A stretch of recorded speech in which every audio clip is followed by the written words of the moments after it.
मुकाबला में आज बहस का दूसरा मुद्दा है टुकड़े टुकड़े गैंग रिटर्न्स का।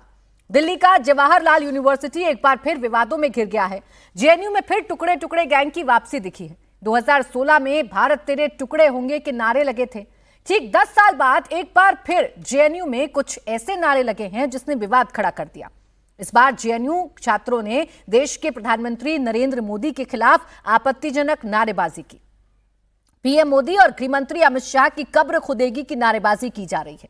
और ये सब क्यों हो रहा है? क्योंकि दिल्ली दंगे के आरोपी उमर खालिद और उस शर्जील इमाम को लेकर जिस पर देशद्रोह का मुकदमा चल रहा है, उसके समर्थन में दिल्ली के जेएनयू में रात में वामपंथी छात्र प्रोटेस्ट करते हैं, सुप्रीम कोर्ट के फैसले पर आपत्तिजनक टिप्पणी करते हैं और फिर पीएम मोदी और गृह मंत्री अमित शाह की कब्र खुदेगी की नारेबाजी करते हैं। अब मुकाबला में इसी पर होगी चर्चा। पहले आपको जेएनयू में जो नारे 2026 में सुनाई दिए 2016 वाले सुनवाती हूं।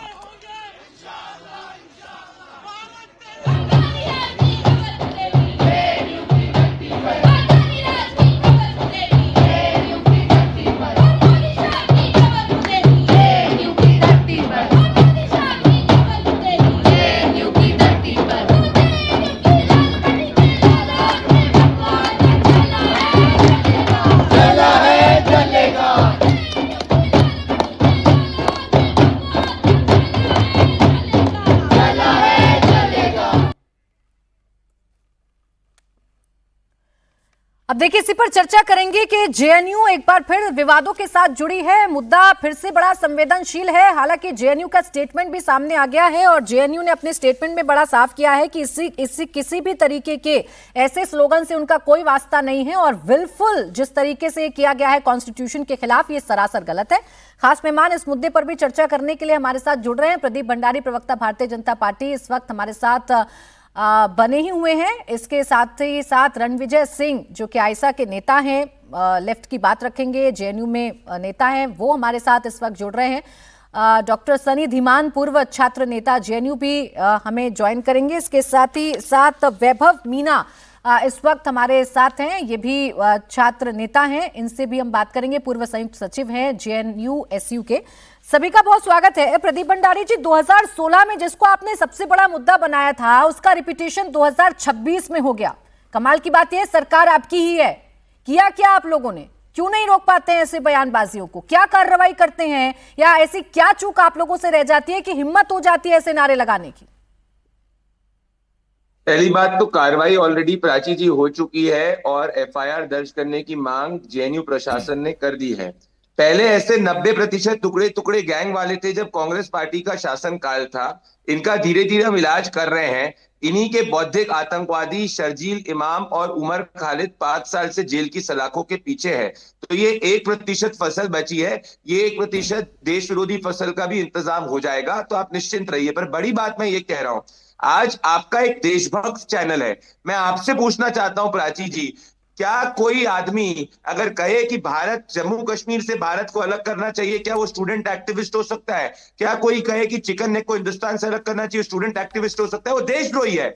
और अभी तक कांग्रेस पार्टी के नेता जो कल तक इसका समर्थन कर रहे थे, अभी भी मौन क्यों है? क्योंकि वो मौन इसीलिए है कि प्रधानमंत्री मोदी जी और गृह मंत्री अमित शाह जी की मौत की कामना करना, कब्र के नारे की बात करना और उमर खालिद और शर्जील इमाम जैसे देशद्रोहियों का समर्थन करना, 2016 वाले आज बड़े बड़े नेता बन गए। 2016 वाले आज बड़े बड़े नेता बन गए। 2026 वालों पर एफआईआर की मांग तो है भाई, एफआईआर कर तो रहे हैं, एफआईआर की मांग तो है, लेकिन कदम आप लोग क्या उठाते हैं? रोक क्यों नहीं पाते हैं ऐसी चीजों की? सवाल ये है, यही कांग्रेस के नेता भी सवाल पूछ रहे हैं आप लोगों से कि जब इतना ही आप लोगों को बुरा लग रहा है तो बंद करवाइए ना। ये सब करवा दिया, एफआईआर कर दी, जेल जाएंगे। पर कांग्रेस के नेता जरा इसके खिलाफ बोल के बताएं। जरा एक बार कांग्रेस का एक नेता राहुल गांधी ने इसके खिलाफ बोला है क्या? यहाँ पे कांग्रेस पार्टी तो कल समर्थन कर रही थी। हुसैन दलवी कह रहे थे बेचारे बच्चे, इनको छोड़ देना चाहिए। कांग्रेस के किस नेता ने उमर खालिद और शर्जील इमाम जैसे देशद्रोहियों के खिलाफ बोला? एक नेता का बयान दिखा दीजिए आप। चलें, ठीक है। रणविजय सिंह जी इस वक्त हमारे साथ हैं, उनके पास चल लेते हैं। वो कल खुद इस प्रोटेस्ट का हिस्सा थे, वही मुझे समझाएंगे कि इस प्रोटेस्ट में आखिरकार ऐसा क्या हो गया। रणविजय सिंह जी, बताइए जरा, ऐसे प्रोटेस्ट जहां पर आप अपनी मांग रखते हैं, स्टूडेंट्स अपनी मांग रखते हैं, उन प्रोटेस्ट में नारों की जरूरत कहां से आन पड़ी? ये देश विरोधी नारे प्रधानमंत्री के खिलाफ, गृह मंत्री के खिलाफ, इतनी जहरीली सोच कहां से आई?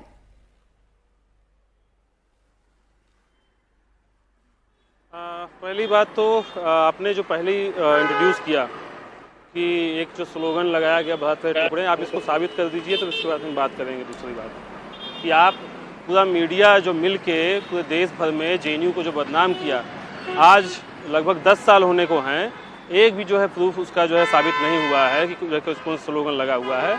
और यही लोग जो है जो पूरा बदनाम किए, आज तक भी कुछ भी नहीं हुआ उसका। लेकिन पूरा देश में जेएनयू जो है टुकड़े टुकड़े गैंग, अब चूँकि पार्लियामेंट में पूछा गया था, अमित शाह ने बोला है कि ऐसा कुछ है ही नहीं। तो ये एक तो जो है ये झूठ बोल रहे हैं, ऐसा कुछ नहीं बोला है गृह मंत्री जी ने। जो चल रही है वो एक नहीं सुनिए दूसरी बात है। दूसरी बात पहले सुनिए, देखिए मुझे कुछ साबित करने की जरूरत है नहीं, जो मैंने सुना है वो मैं आपके सामने रख रही हूँ। प्राची जी पहले अगर प्रधानमंत्री और गृह मंत्री का नाम लेकर कब्र खुदेगी बोला जाएगा तो मैं सवाल ना पूछूं क्या? कल वाली बात पे आते हैं प्राची जी। हाँ बोले प्राची, एकदम पूछिए आप। हाँ बोले। कल जो इंसिडेंस हुआ है, कल 5 जनवरी थी, 5 जनवरी 2020 को जेएनयू के अंदर घुस के पूरे हॉस्टल को डैमेज किया गया था। साबरमती हॉस्टल को एबीवीपी के लोग घुसे थे पूरे कैंपस में। आप देखिएगा, आपके पास वीडियोस भी होंगे 2020 के, आप उठा लीजिएगा। टीचर्स को मारा गया है। ऐशी घोष जो उसमें प्रेसिडेंट थी, उनका सर जो है रॉड से मार के तोड़ा गया था। ये सब इंसिडेंट्स हुआ था। उसी की याद में आप देखिए जेएनयू का एक चैनल है, उस पर संडे को एक पोस्टर वहाँ पे जारी हुआ है कि हम लोग एक विजिल करते हैं, हर साल करते हैं।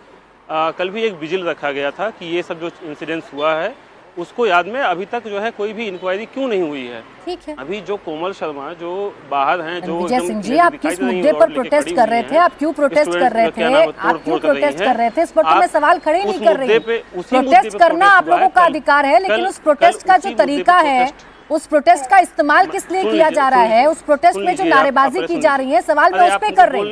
बोलने नहीं दीजिएगा। बोलिए ना, मैं तो सुनना ही चाह रही हूँ। आइए तो कम से कम नारेबाजी पर।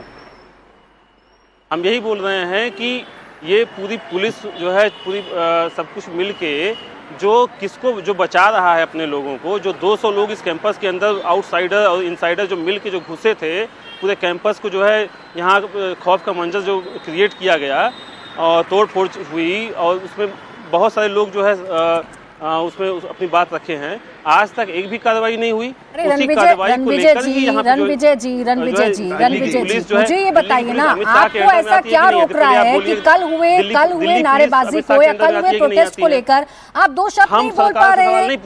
नहीं, आप ये नहीं बोल पा रहे हैं कि जिन लोगों ने ये आपत्तिजनक नारेबाजी की है वो सरासर गलत है? आप क्यों नहीं बोल पा रहे हैं? क्या उन नारेबाजियों का समर्थन आप करते हैं? क्या देश के प्रधानमंत्री और गृह मंत्री के खिलाफ ऐसी शब्दावली, ऐसे नारेबाजी का इस्तेमाल होना जरूरी है? बोलिए कि अगर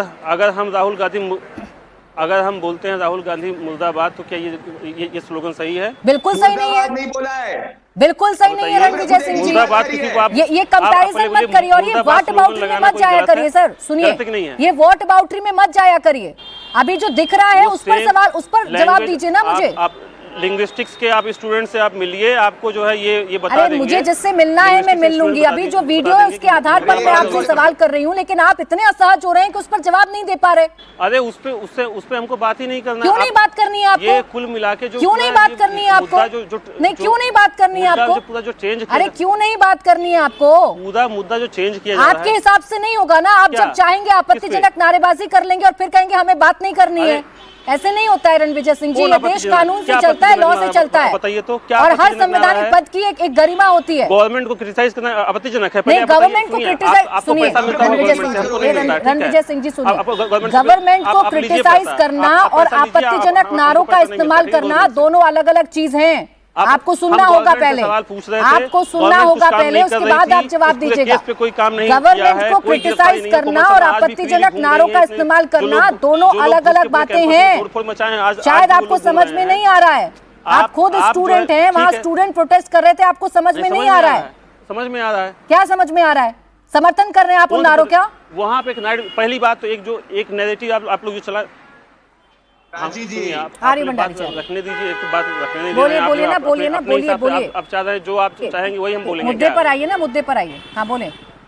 हम कह रहे हैं कि हमारे स्टूडेंट्स के खिलाफ हमारे स्टूडेंट्स को मारा गया, उनका सर फोड़ा गया। हम उसके लिए वहाँ पे हम हर साल उनकी याद में कि जो है अरे प्रोटेस्ट करिए रणविजय सिंह जी, लेकिन आपत्तिजनक भाषा का इस्तेमाल करेंगे तो आपका ये प्रोटेस्ट ही बदनाम होगा, जिस पर आप बोलने से बच रहे हैं, जिस पर आप बोलने से बच रहे हैं, भाषा का आप बोलने से बच रहे हैं उस पर। वैभव मीणा जी, भाषा का काम लिंग्विस्टिक स्टूडेंट से आप पूछ लीजिए। वैभव मीणा जी रुक जाइए, मुझे किसी से नहीं पूछना, मुझे जो वीडियो दिख रहा है मैं उस वीडियो के आधार पर सवाल पूछ रही हूँ जिस पर आप जवाब देने से बच रहे हैं। ऐसे नहीं होगा ना, आप सरकार के खिलाफ सवाल खड़े करिए लेकिन आपत्तिजनक भाषा का इस्तेमाल मत करिए। वैभव मीणा जी आवाज डाउन करिए।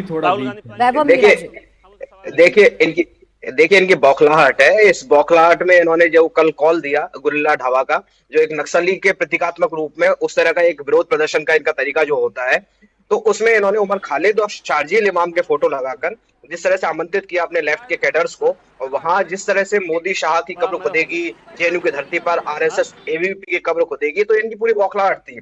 जिस तरह से नक्सलियों का सफाया हो रहा है, नक्सली लेफ्टिस्ट इस साफ हो रहे हैं, सरकार जिस तरह से उनके पीछे है। आवाज मेरी जी बोले बोले बोले बोले मीणा जी आ रही है आपकी आवाज, बोले, सुन पा रहे हैं? जी बोले।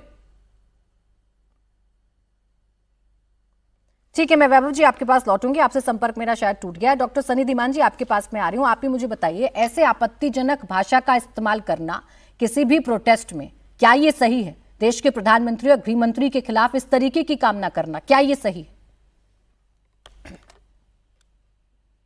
देखिए, आप जिससे बात कर रही हैं उसने 13 अक्टूबर 2016 में नरेंद्र मोदी जी का पुतला जलाया रावण बनाकर, और इन्हीं नारों का इस्तेमाल किया। और मैं आज बोलता हूं कि इन नारों से कोई समस्या खास नहीं है, क्योंकि ना जेएनयू का कोई छात्र, ना इस देश का कोई एक सम्मानित नागरिक, समझदार व्यक्ति, भारत के प्रधानमंत्री या किसी भी जो भारत के संवैधानिक पद पर बैठा है उसको मारने की कोई प्लानिंग करेगा, ना इच्छा करता है। हम चाहते हैं कि हमारे यशस्वी प्रधानमंत्री जिए, 1000 साल जिए, लेकिन बात यह है कि नारों पे चर्चा मत करो कि नारे शोर है। ये देखो शोर के नीचे ढका क्या जा रहा है।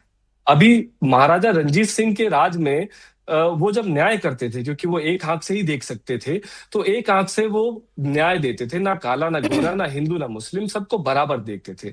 लेकिन ये जो पूरा मुद्दा चल रहा है, आप जिस प्रकार से जेएनयू के इस प्रकरण को राष्ट्रीय स्तर पर लगा रहे हो, भाई प्रधानमंत्री पे के या होम मिनिस्टर के बारे में सवाल उठाए जा रहे हैं कि दिल्ली पुलिस ने जिस प्रकार से तथ्यों को कोर्ट में रखा है उसके आधार पर जी, मैं अभी रणविजय को भी यही समझा रही थी और मैं आपको भी यही समझा रही हूँ, प्रोटेस्ट करने का अधिकार आप सभी को है, लेकिन इस प्रोटेस्ट में कब्र खुदेगी के नारे लगाने का अधिकार आपको नहीं है।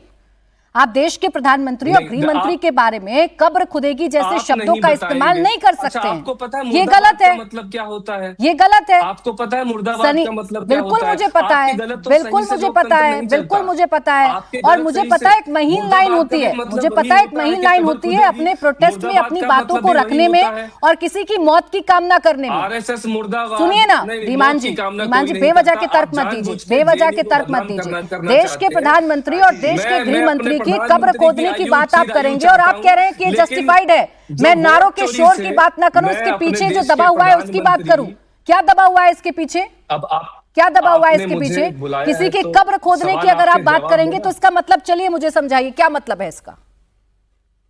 देखिए, हम ना फावड़े से कब्र नहीं खोदते, हम कलम से खोदते हैं, अपने नारों से खोदते हैं। और किनकी खोदते हैं? हम विचारों की बात करते हैं, क्योंकि व्यक्ति आएंगे और जाएंगे, विचार रहते हैं। जिन विचारों को बीजेपी, आरएसएस, मोदी रिप्रेजेंट करते हैं, वो आरएसएस जो अंग्रेजों की गोदी में बैठने वाले व्यक्ति हैं, वहां से आते हैं। हम तो अंग्रेजों के खिलाफ भी यही नारे देते, साम्राज्यवाद मुर्दाबाद, ब्रिटिश हुकूमत मुर्दाबाद। अंग्रेजों के खिलाफ आप जब ये बयान, आप जब ये नारेबाजी करते होंगे ना, वो ठीक है। मैं कह रही हूँ हमारे देश के प्रधानमंत्री, और गृह मंत्री के बारे में कब्र खोदने की नारेबाजी करने का अधिकार धीमान जी आपको नहीं है। और अगर नारों के पीछे छुपी भावना को मुझे समझना है तो आप समझाइए, मोदी तेरी कब्र खुदेगी या अमित शाह कब्र खुदेगी या किसी भी देश के नेता की कब्र खुदने की बात होती है तो उसका मतलब क्या है, मंशा क्या है, क्या कहना चाह रहे हैं आप? सीधा सीधा मारने की धमकी देंगे? जितनी चर्चा आप नारों पे करेंगे उतना ही हम इंदौर में जो मारे गए बच्चे हैं उनसे हमारा ध्यान हट जाएगा, क्योंकि जवाबदेही किसी की तय नहीं हुई। वहां बच्चे मारे गए, देश के सबसे साफ शहर की ये हालत है, तो सोचो और शहरों में क्या चल रहा होगा। क्योंकि आप नारों पे चर्चा कर रहे हैं, जवाबदेही मैं तो दोनों मसलों पर चर्चा करती हूँ ना, मैं तो दोनों मसलों पर चर्चा करती हूँ, लेकिन धीमान साहब सिर्फ वही देखते हैं जहां उन्हें फायदा होता है। अब कब्र खुदेगी का मतलब समझा नहीं पाएंगे तो इंदौर चले गए। 9 साल पहले मैं तो इंदौर पर भी सवाल पूछती हूँ और मैं तो इस पर भी सवाल पूछूंगी कि कब्र खुदेगी का मतलब क्या है। कब्र खुदेगी का मतलब क्या है, मैं तो इस पर भी आपसे सवाल पूछूंगी। मैंने तो इंदौर पर भी सवाल पूछे थे। अब इसे एक बट और किसी और मुद्दे के साथ लपेट कर पेश करने की कोशिश मत करिए धीमान जी, और इसे जस्टिफाई करने की कोशिश मत करिए। प्रदीप भंडारी जी जवाब दीजिए इस पर। इन लोगों का आरोप ये है कि आपके भेजे हुए लोग थे। रुक जाए धीमान जी। प्राची जी, मैं सीधी बात पूछ रहा हूं। शर्जील इमाम एक देशद्रोही है। वो कलम की बात करता था और उसने क्या कहा कि चिकन नेक को देश से अलग कर देना चाहिए। क्या यहाँ पे शर्जील इमाम को देशद्रोही कह सकते हैं? ये उमर खालिद एक देशद्रोही है जो कह रहा था कि उमर खालिद कहता है कि जम्मू कश्मीर को भारत ने इलीगली ऑक्यूपाई किया है। क्या उसकी सजा जेल नहीं है? क्या उसके खिलाफ खुलकर बोल सकते हो? जब सुप्रीम कोर्ट ने बेल रिजेक्ट करी उमर खालिद और शर्जील इमाम की, उसके बाद प्रधानमंत्री जी और गृह मंत्री जी की कब्र खुदने की बात करते हो। कब्र खुदने की बात करते हो क्यों? क्योंकि नक्सली 100 डिस्ट्रिक्ट से ज्यादा सब 2 डिस्ट्रिक्ट में रह चुके हैं। ये इनकी सोच है। ये मेरे को इसका विरोध है। अरे राजनीतिक विरोध करना है करो, इन सबके पीछे कांग्रेस पार्टी है। मेरे मित्र मेरे यहाँ पे जो पैनल पे बैठे सनी दीपन, ये कांग्रेस पार्टी के अंदर रह चुके हैं और इनको पता है कि कांग्रेस पार्टी के अंदर प्रमोशन तभी मिलता है जब प्रधानमंत्री नरेंद्र मोदी जी और गृह मंत्री अमित शाह जी के खिलाफ मारने की बात करो, जब अर्बन नक्सली सोच वाले शर्जील इमाम और साथ में उमर खालिद के पक्ष की बात करो। इसीलिए राहुल गांधी शांत है। 2016 के अंदर राहुल गांधी जाते हैं और इसी तरीके के बयानों का समर्थन करते हैं। सुबोध कांत साय कहते हैं नरेंद्र मोदी की हिटलर की मौत मरेगा। सोनिया गांधी मौत का सौदागर की बात करते हैं। कांग्रेस पार्टी के नेताओं को प्रधानमंत्री नरेंद्र मोदी। प्रदीप भंडारी जी, ऐसे बयान देने वालों के खिलाफ आप क्या कार्रवाई करते हैं? आप भी तो कहाँ देश को बताते हैं ना। एक FIR दर्ज होने के बाद बस उस पर हल्ला होता है और बयानबाजी होती है। आप कहाँ रोकते हैं ऐसे लोगों को? रुक जाए धीमान जी, रुक जाए धीमान जी, धीमान जी, रुक जाए धीमान जी, बोले प्रदीप जी। मैं कह रहा हूं कि 5 साल से शर्जील इमाम और उमर खालिद जेल की सलाखों के पीछे पड़े ये देशद्रोही। इससे बड़ी कार्रवाई क्या? अगर कांग्रेस पार्टी होती तो इन पे हार और फाला मूड चढ़ाती।